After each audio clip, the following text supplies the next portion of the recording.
gracious clouds gather everywhere. With utmost sincerity, all Buddhas appear. We pay homage, we offer clouds of incense to the Bodhisattvas and the Mahasattvas. We pay homage, we offer clouds of incense to the Bodhisattvas and the Mahasattvas. We pay homage and offer clouds of incense to the Bodhisattvas and the Mahasattvas.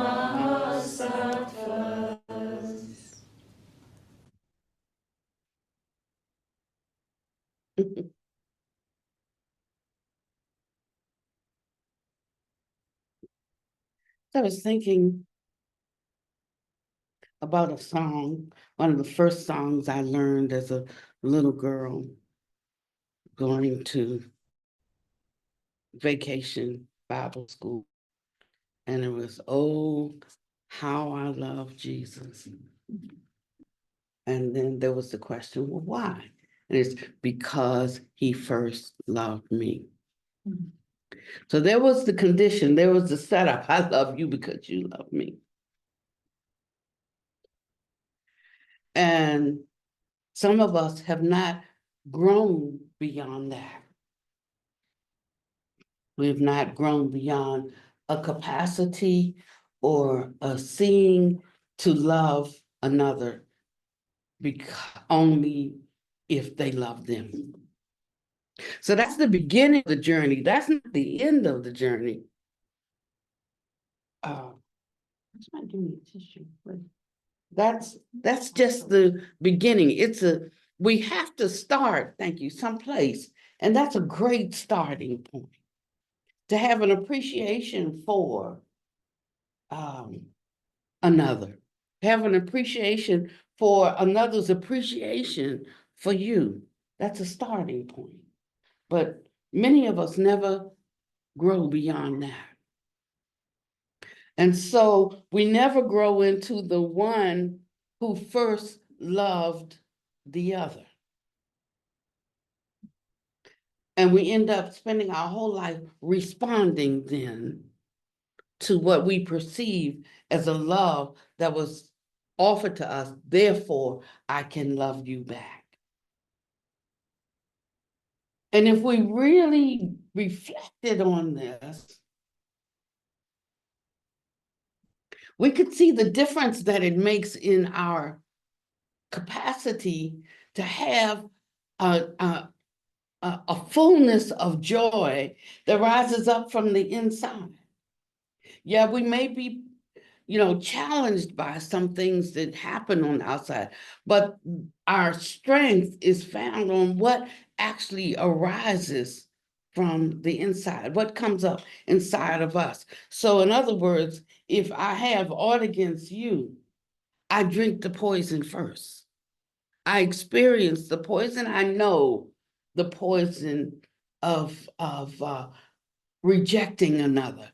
I know the poison of thinking badly of another. I know the poison because I drink it first. I taste it. I know the taste of it. So when I react or respond to you in a certain way, that is I have first partaken of it myself.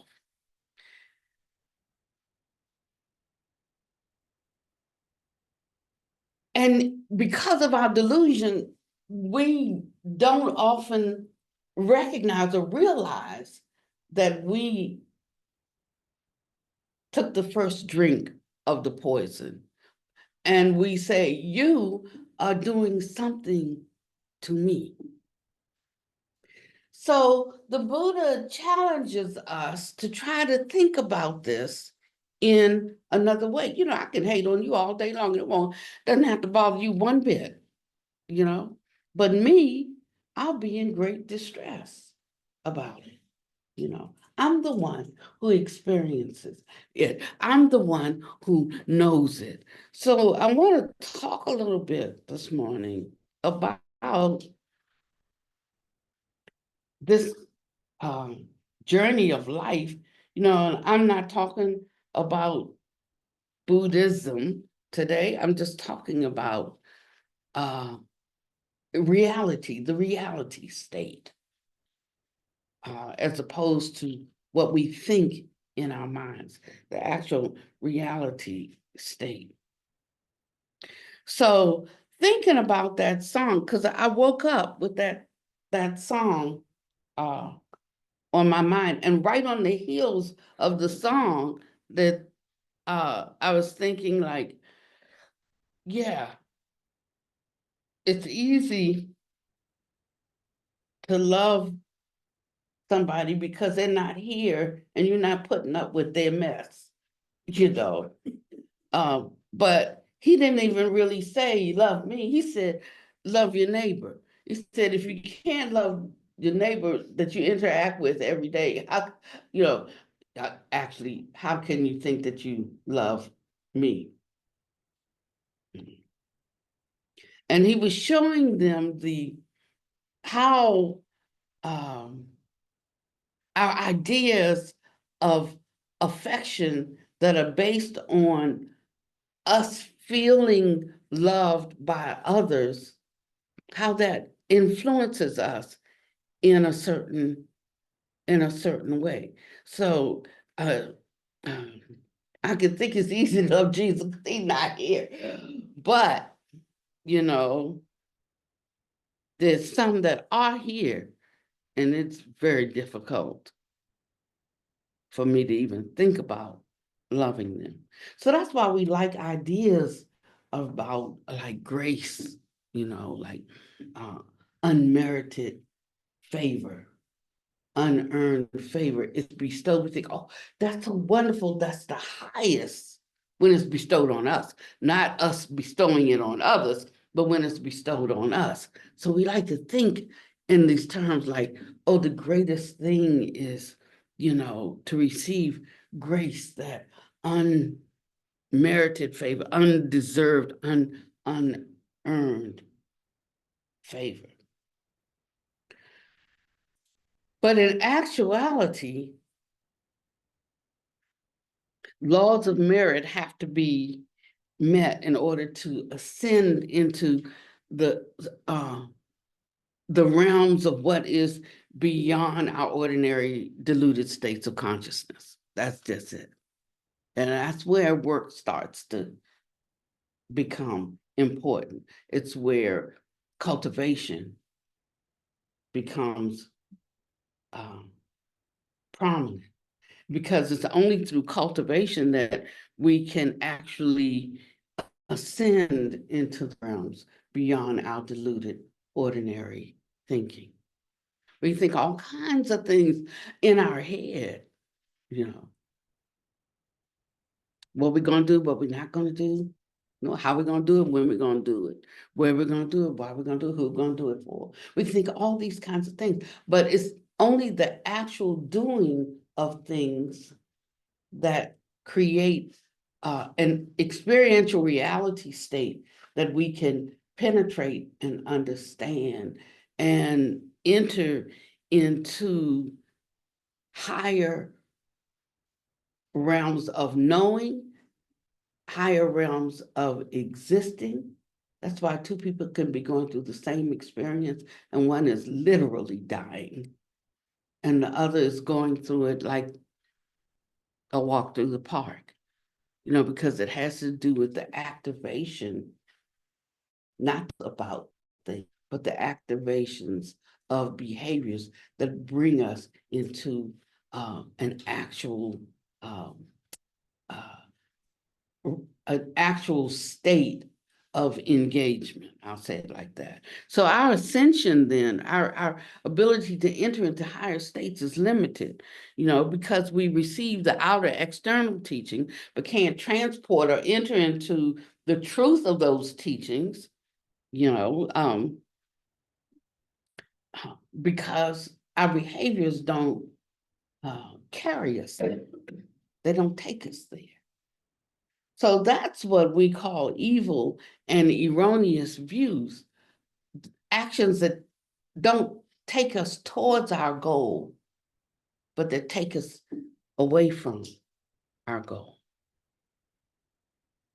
So I was at the doctor's office this week, and I'm telling her all the things I'm doing, and she just like basically said, your actions, though, aren't taking you to your goal. They're taking you away from your goal. And I understood something, and I can't see you. Me? Mm-hmm. Can you move your chair out? You're going to be really close. I know what you can do. If no, not, if you just move over to your left a little bit, then she'll be able to. And then Joe, you move to your, what is this, right, just a little bit. Okay. And Joe. Oh. Just I speak Pannavati. And then if you take your arms around her and move your chair a little bit, that's perfect. Thank you. Thank you. Thank you. Because I really want to get it. And when I look, well, I won't say look at you, but when I look in your vicinity over your head, I can kind of tell when something's landing or when you're flexed. And it helps me to explain myself, what I'm trying to say better. So there is in every teaching an external teaching, and then there's an internal transmission. Both of those things have to be occurring. The external teaching is like just the words. It's like the language, Prajna. It's the way our ordinary mind in its state receives and filters data and comes to some conclusion, But transmission that occurs comes from the inner realization of the teacher, and it has to meet with the receptivity of the listener to activate or, to come together and fuse together in a certain way that it allows a transport. And without both of those things, all we have is what we call the outer teaching. So we walk away with knowing some words that we can put together using our ordinary mind, but it doesn't have the spark of life that's needed to catapult us into a vaster state of awareness and understanding. And so we talk about mindfulness, but we need more than just being mindful, and we talk about awareness, but we need more than awareness. And awareness you could kind of think of as a kind of maybe an attention that comes from the mental clarity that we can get from mindfulness, but we still have to move to a higher actual reality state. So he talks about entering into reality states. And it's there in that reality state that it's kind of like a door opens and it's a door nobody and nothing can close. And that's when one has an assurance. But you can't bypass the steps. He talks often about, hacks. And what I was going to say is he talked about the 37 factors of awakening. And he said, Shravakas, or hearers of the Dharma, study the Satipatthana, the four frames of reference. We talk about the four right exertions. We talk about the four bases of power and the five faculties and the five strengths, which are built upon the five faculties. So they're the same, but one is the having the faculty of conviction and then developing the strength of that faculty. Like, for instance, I have muscles. I have the faculty, the capacity to be able to lift a weight, but then I have the actual results that come from having lifted the weights. And they're two different things. One is having what you need to be able to do that. The other is the fruit of what happens when you actually do it. Okay. And then there's the 7 factors of awakening, and there's the Noble Eightfold Path. Okay. And so that is the general way of and it's the path that I learned. And since after that, you still have not taken flight because you know a lot, you can rationalize a lot, you can even realize a lot, but not have the strength or capacity to walk in what you know or what you realize, or even what your own aspiration or great wish is. That creates more suffering than not knowing. And so he says that there is that way, and because we are an intellectual people, we like to know these things.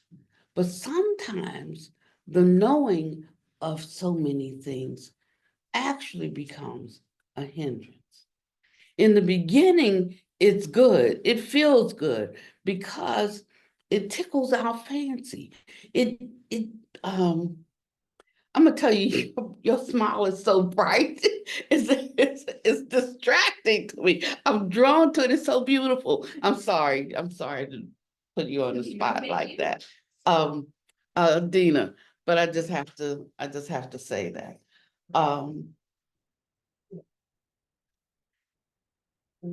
Amelia. Uh, yeah, yeah, that's really good. And it might not be over anything, but it's just, but it has an energy is what I'm saying. See, and that's not something that can be expressed in words, you know. That is a power that comes forth from something. So I know she's doing something. Oh, Your true nature is speaking out. wow. I'm so sorry if I'm embarrassing you. Okay. I'm just saying it's very powerful.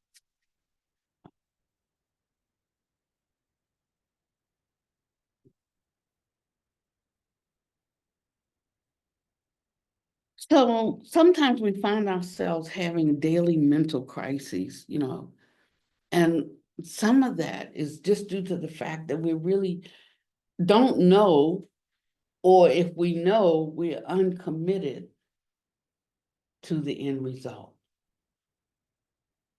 And we have to examine where we've fallen into a hole or a rut. And so I'm throwing out some of these principles so that you can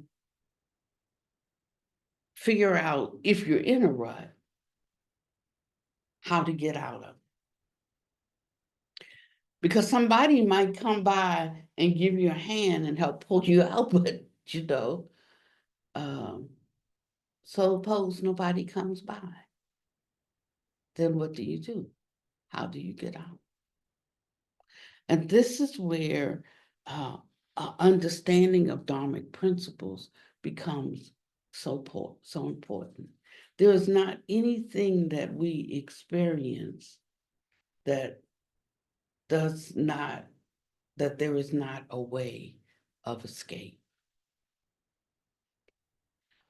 But we can get into a place where we feel or believe that there is no way out, that there is no way of escape. And that happens when there's a disconnect or non-receptivity of transmission of a truth.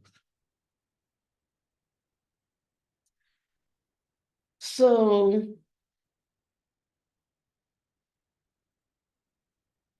what he's saying about the 37 factors of awakening is that they are false combinations. That's why you can awaken from them. That's why there can be a shifting in our mind, because our understanding is only of things. No, I don't want to say that, because everything that we experience in life is conditional. Conditional, you could say, is illusory. Illusory, you can say, is not an original thing, but it has come about through cause and condition. Change something, and that condition changes. Don't change something, condition doesn't change. So back to the story of the doctor, he said, she said, I've been working with you for 3 years with some technology. It's in my body. It's AI in my body. And it says, but AI alone can't help you, because it can only look at what you do and then make a determination of what you need.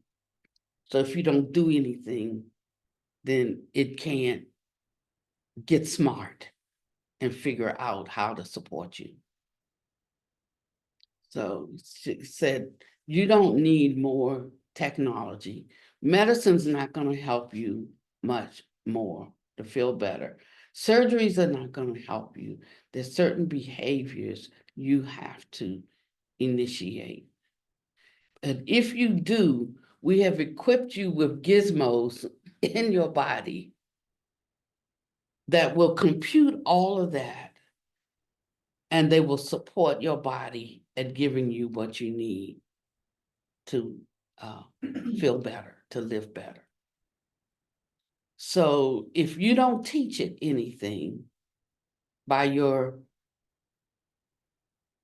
teach it what help you need by doing certain things, then it won't do anything. And basically, and you will die, so that's it.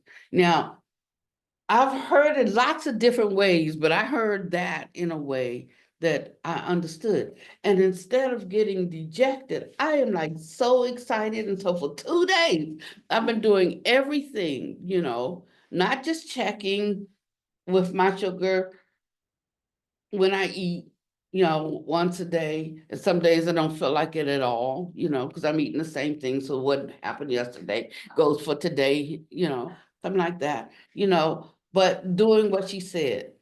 Every time you eat something, and 4 to 6 times when you're not eating something. That's like every 2 hours, I'm like checking. But I did what she said.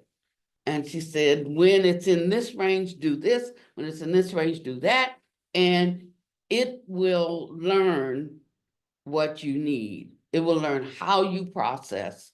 It will learn in what time frame you process, and it'll know how to support you and give you what you need. And I did it. And for 2 straight days, I'm in my target zone. So now 3 years she pulled out her data, but that's why they know when you're lying when you go to the doctor. You might as well just tell them the truth, because they have these ways now. And so sometimes she would say to me when she asked me a question, I give her a truthful answer. She'd say, thank you for being honest with me. Because she already knew, because she has the data. But she pulled it out and showed me in her computer yesterday. I didn't know she had the data. Um, and it just showed, she said, 3 years have been working with this, and your numbers are getting worse.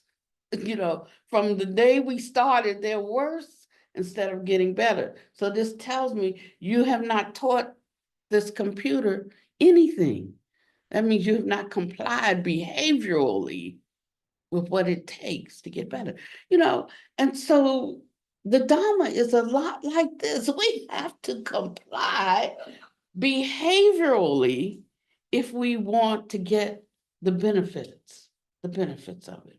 And when we do, one of the benefits is that we get a kind of confidence and that I can handle anything that comes my way. And we get a kind of joy that and recognition that we are progressing. And when one doesn't have that, there's nowhere for them to go. And the only way one can have that is that their actions line up with their thoughts, line up with their speech. But if you say one thing and think another, then you'll be tormented from the inside, because you have cut off the living transmission of the truth that occurs between the teacher and the disciple. So these masters give us these teachings from a certain state of realization. But unless I bring the right receptivity to meet it, we'll go like that. We'll just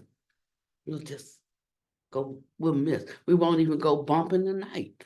Sometimes we'll get a little bit of it, and we'll like just smack off. We'll vector off. So I'm asking you today, encouraging you that if you want to upgrade from your ordinary wisdom to have mental clarity, that's sort of like when you take a shower and the steam steams up the mirror, and you just take a cloth and you wipe it. That's what mindfulness does for us. Mindfulness is never just mindfulness that sits alone off by itself. It's mindful of what? Mindful of what? What in this moment do I need to be mindful of?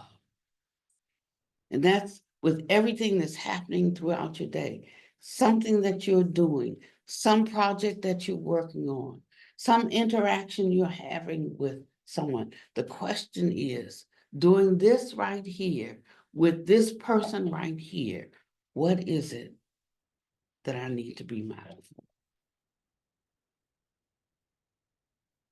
With this frame of mind I'm in right now, what is it that I need to be mindful of. And for each one of us, it's a different thing, all at the same time. So you can imagine how difficult it is to live in this world with people who have different minds and different bodies. He said, that's this world. He said, some worlds, people have, the beings, not people, beings have same mind, same body. In the other worlds, they have same mind, different bodies. In other worlds of existence, they have different minds, same bodies. And in another world, different minds and different bodies. And he said, and that's this world. He said, how can you expect for there to be agreement? So he's letting us know that there's not going to always be agreement. That we, being on one accord is different. Being agreeable is different than all of us being in agreement. Because now, if you're in agreement, it's easy for things to go forth smoothly because we're all in agreement. But is it possible for things to go smoothly when we're not all in agreement? Or we could say, well, that's impossible. How can two walk together except they agree? That's a true teaching, but that's a true teaching on an elementary level. Like, which level are you on? So sometimes mindfulness is about being aware of where you are in the scheme of things, instead of where others are. Where am I in the scheme of things? And not overestimating, but also not underestimating. Just think of the three bears. It's that simple, just right. Not too hot, not too cold, just right. Just looking for the just right place. And when you start to get to the just right place, because there is a sense of ease that emerges. And it emerges naturally.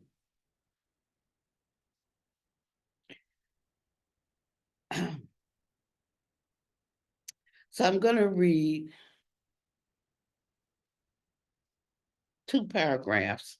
And he says, like, really, you should not take these out of order, because what he said builds, one thing builds upon another. I just tried to give you the short version of 390 pages. And so I'm just gonna, it is often said that you do not need to pursue realization. You're even told that there's no need to illuminate the mind. Thus, this involves awakening to the truth based on a Mahayana state of realization, the state of realization of one with an upper level spiritual capacity. If we're not able to do that, then we should practice the path to attain such realization and using the Dharma to realize such a state. That's why we have to cultivate ourselves. Cultivation is very important. Through cultivating, through cultivating and learning Dharma, then one will naturally enter the path. You will naturally realize the state of prajna, wisdom. You will naturally realize the emptiness of the 5 aggregates. You will naturally realize the emptiness of the 12 sense fields. You will naturally realize the 18 realms of cognition, and you will naturally realize the reality state in which no form is obtainable. And that appears before you as your true self. And then when the Pannavati self manifests, I know that the Dhammakaya is obscured. Dhammakaya and self do not have to hinder each other. Just need to know that one's fundamental nature is that of the Tathagata, the Buddha nature. So when we're too high, if we allow it, the Dhamma will bring us down. When we're too low, if we allow it, the Dhamma will lift us up. And as the delusions start to drop away, we will start to realize that the Dhamma itself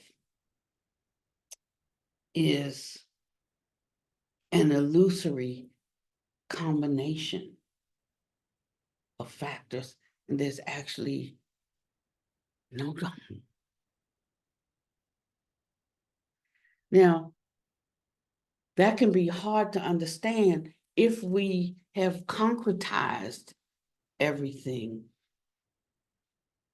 But if we have not latched on, it's like experiencing, think of the Dhamma like experiencing a breeze. And you know the feel, F-E-E-L, of the breeze. You know when the wind blows across your face. You experience the breeze, but you can't catch it. You can't contain it. You can't hold it. You can't stop it. You can only experience it. He says that this is what we're after in these practices, having those momentary experiences of a reality state. We can think about breeze all day long. We can learn how to spell it. We can discuss how a breeze occurs in nature, but that's not experiencing the breeze, is what I'm saying. And so there is learning, yes.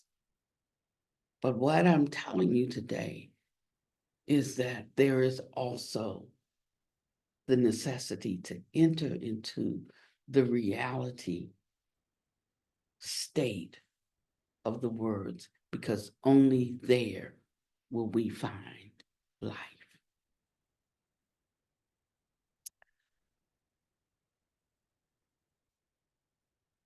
So the takeaway I want you to have today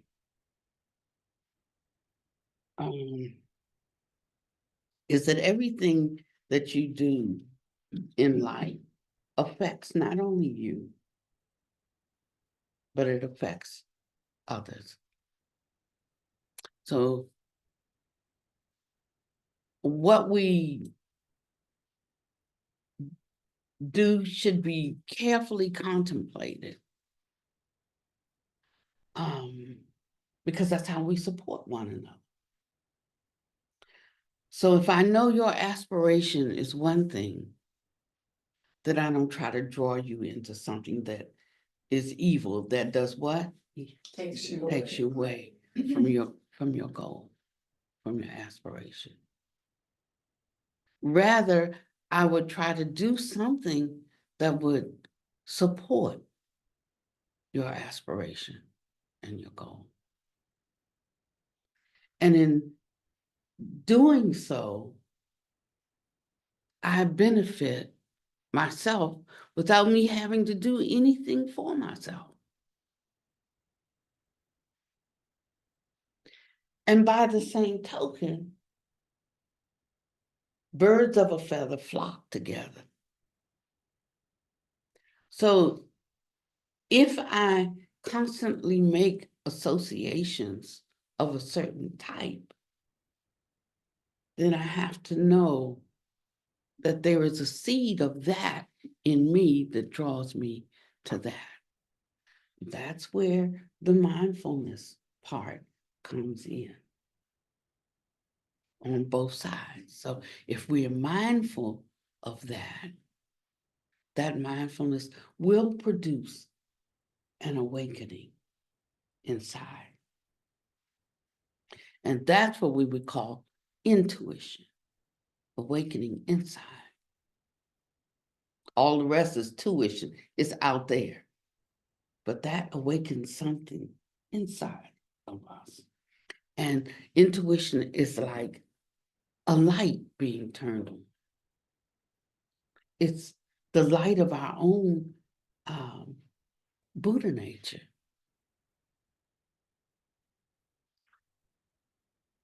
And that gives us a kind of awareness that shows us the path from the inside to a higher understanding or consciousness. And now you're moving beyond words and beyond concepts to a reality experience. And so Nibbana can never be like understood with the consciousness, but it can be experienced.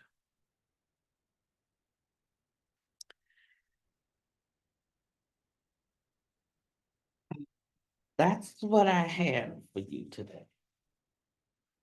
And actually, it's a very deep teaching.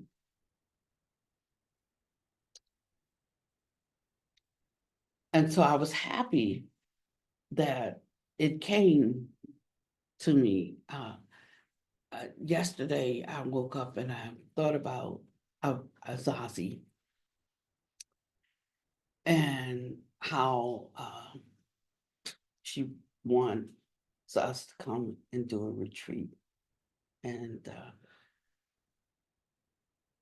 so I said, okay, when she calls, if I can go, I go. My own mind sometimes doesn't want to go. My own mind has complaints. Well, if I go, then I want you, to teach this or transmit that, or I put conditions on it. But what I'm working on in these end times for myself is not putting conditions.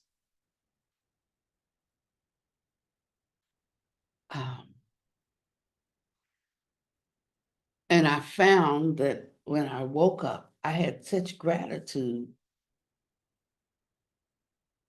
for her journey. And I had such an appreciation for her journey. But in having that, I experienced gratitude for my journey. And not from what she gave me or what I feel she didn't give me, but I felt, who is the man, human, who is the one that can hinder me? No man can hinder me. That if I have a true desire to know, that the path is shown to me in a way that I can know it. And that changed in some kind of way my whole relationship about what I require from her.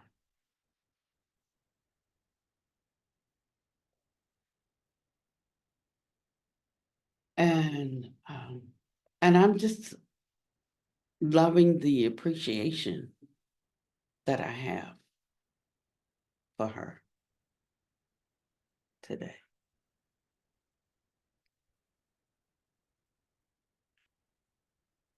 And that somehow in having that kind of mind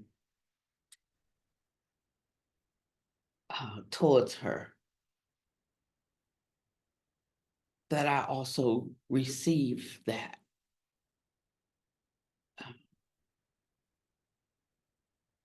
from others. I receive those same kinds of thoughts, you know.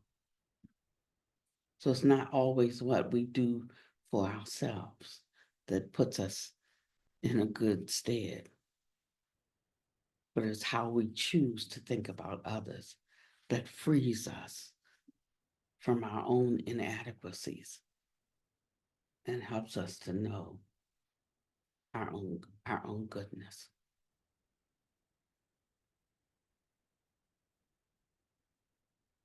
Yeah. Okay, thank you today. I hope there's something that you can take away from it. This is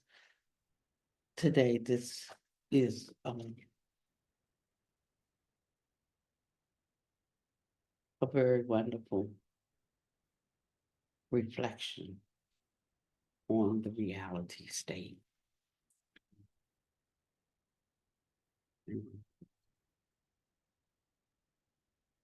Oh, please, I'm sorry. Does anyone wants to say, please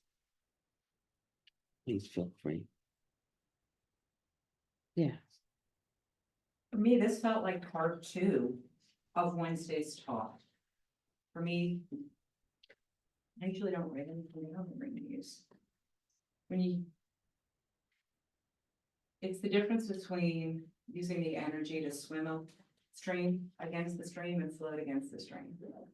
For what came to me was the balancing of the faculties of faith and wisdom, and that when you were speaking to part of it, there's enough times that I've relied on wisdom but not been low on faith, but when you balance those out, that the experience and the diligence is the planted seed right there. And that's why you don't give the talk on faith. This is where it ties. You don't always give the talk on lack of faith or on faith to the person who has no faith, because that's just adding wisdom. And that's just adding tuition and information. But until that seed is sowed and the faith blossoms along with it, that's the balance of the two. And you can talk to that wall until it happens. But really, for me, this was part 2 of your talk. And I'm going to give you a big hug when this is done. But that was really, yeah. And that's where the experience and the diligence, and right there is another one of those lists that seems so fundamental and obscure. But right now, I'm like, no, that's not a list. Thank you. So it's kind of a doing without doing, yet nothing goes undone. So I think we're entering into a season of ease, like things have been pouring in, putting in all of it. Then you hit the blender button and it's got to all blend together. You can't just keep stuffing more, veggies in the blender. You got to push the button and let it all blend and come to create a smoothie, So I think we're coming to a smooth place in our practice. Doesn't mean it'll always be this place, but this is what's needed now to blend up what we've already had until it moves from just being something that we know in our heads until it becomes an active reality state from which we see and understand and walk through life. And without that, we have not actually gotten on the path of no path.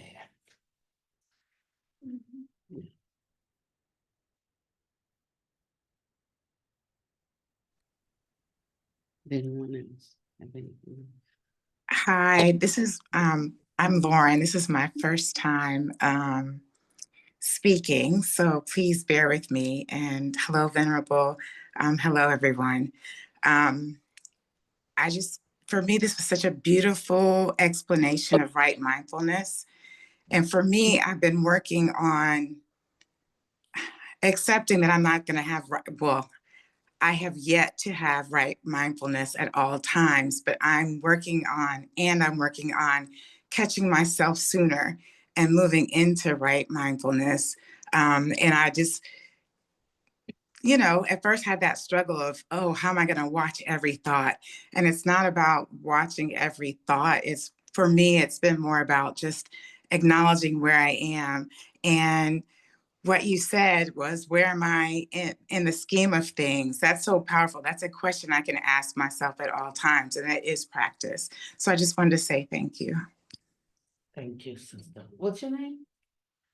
My name is Lauren Buggs, and I met you a while ago, but thank you. I appreciate the lesson.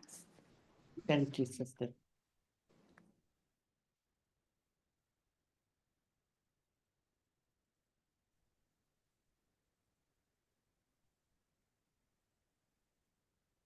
Hello, Pannavati. This is Maya.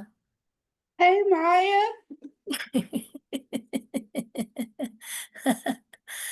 I love the teacher talk. Thank you. And also for opening the door for another transmission. Appreciate it.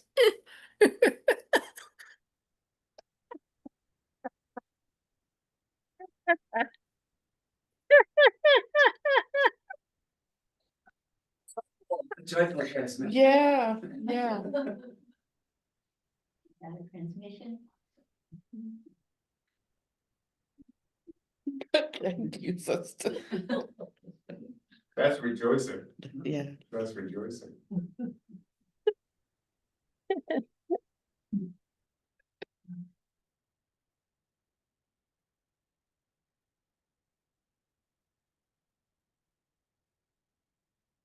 I kept hearing and giving, it is the giving that we receive. When we give grace, we receive grace. When we give Yeah. love, we receive love. When we, give our mindfulness to our actions in the right way, benefits come. Mhm, mhm. And this whole thing started because I was thinking times are shifting in this country. And what is it that what is required of me? What am I being asked to give?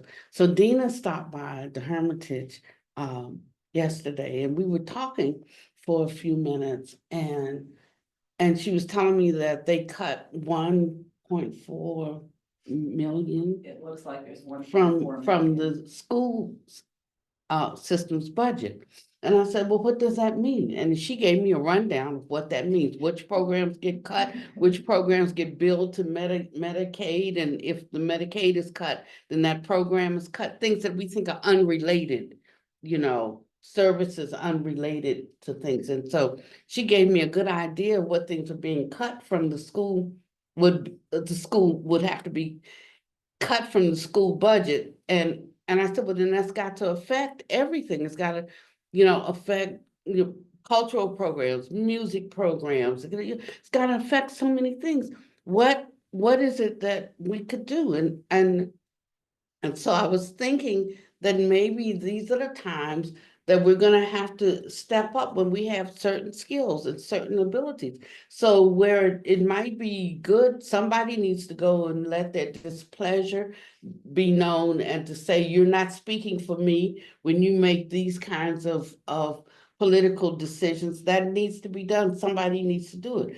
But that might not be what my role is in this. My role is maybe if I have a certain expertise where they're no longer going to hire a teacher for that because they've cut that program, maybe I can step in and offer a class, to a group. I mean, things like that, because we're coming to a time that we're gonna have to go beyond just what we think about everything that's going on, and we're gonna have to participate in a process of making available through our own individual talents and abilities and resources what we say we think is needed in the world. And that's going to be where the rubber meets the road, when we go beyond the talk thing and it's something that's required of me.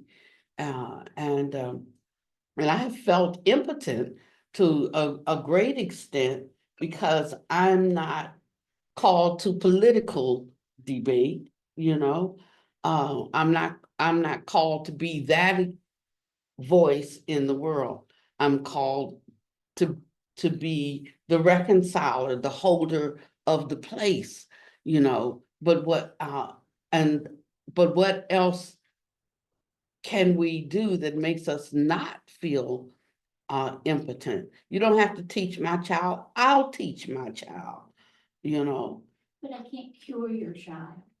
I can't heal your child. What do I do about those sick children? May I speak to that? Sure. Not just that. But if you can't cure that child, and I called my friend who's a second grade teacher and said, hey, how would this look and would you? And she about hit the floor and said, second grade would love it on behalf of the offering. You cannot do that. But what you can do is go help a kid with homework at a school. What you can do, and I already have contact, what you can do is read to 3 kids who are struggling with reading if the tutor is no longer available. It's not that which we cannot do that we need to focus upon. It's that which you can do. And for me, I'm not the most politically minded individual at all. So for me to go show any level of emotion through a picket or a protest is not my thing. I'm a person of action, not what I can't do. Nobody cares what I think. What can I do to make it better? So the answer to your question is none of us are going to go out and cure cancer tomorrow. But if there's a second grade teacher who says, I've got 3 ESL kids and I need someone to read that book, and you've got an hour a week, you sign up, you show up with a smile and you read that book to the kid. And I've already, that's shift that focus. And so I enjoyed having that conversation because either we didn't really need the 1.4 million, to have those programs, or we did need it. And if the 1.4 million is gone, so they can't pay somebody to come and do that, and I have that skill, I have that time, and I have that heart, then or maybe I can even cultivate that heart, then these are ways that we can mitigate, but I do want to say that I'm not saying that we shouldn't, in the different ways that we can, there needs to be somebody who says, no, you don't speak for me. So I'm not speaking against that.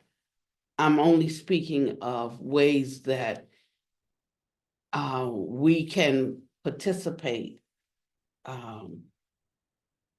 with our own actions, our own behaviors, the ways that we can participate in the world. And then we don't feel like all is lost. We don't feel like everything is hopeless. So as the next months go forward and we start to see what all of these cuts mean, this is a time that we can be coming together and talking about how it impacts, our neighbor, how it impacts our community. And in the midst of this, there may be this great opportunity, for us to emerge at this hour and save living beings. It's cultivation. Yeah. And we'll feel differently. We will feel empowered because we are taking the actions that reduce the suffering. Yeah.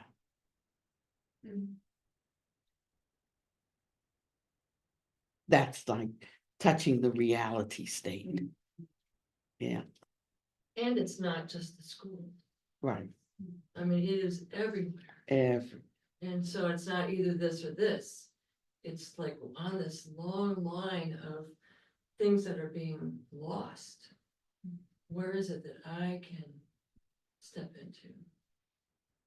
I have a habit of writing letters every week. But I also have other kinds of things, not just that. That's the easy thing. Sit in my chair and write a letter. And they do count those. They count the letters, they count the calls. But they also don't get, I always said when I was working, if only you, meaning the people that make the decisions in the big buildings, could spend a day with me. Whether it's in the hospital, or whether it's in the schools, or the jails, or all these places that are losing.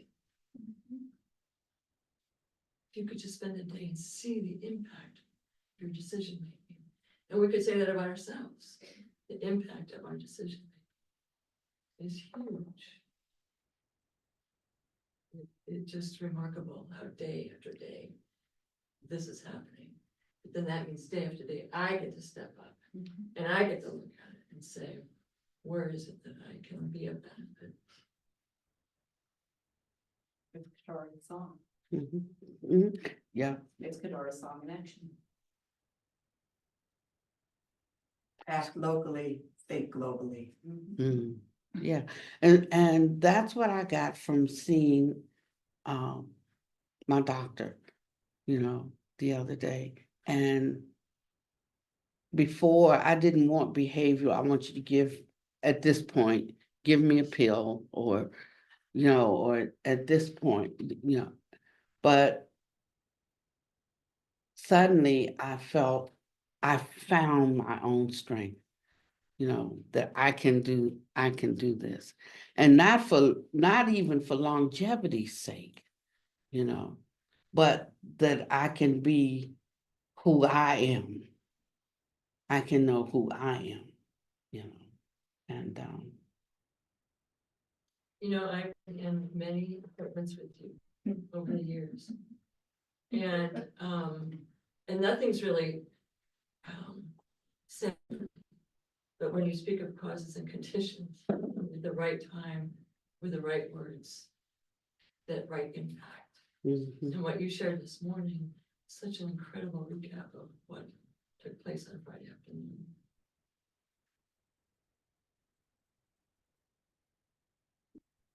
Thank you. Love you, Ladybug. Somebody offer dedicate the merit of my listening today.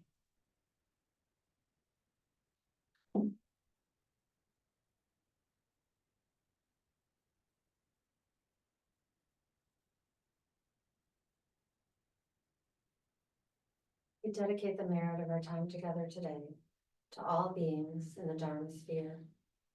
May all beings have good fortune and wisdom.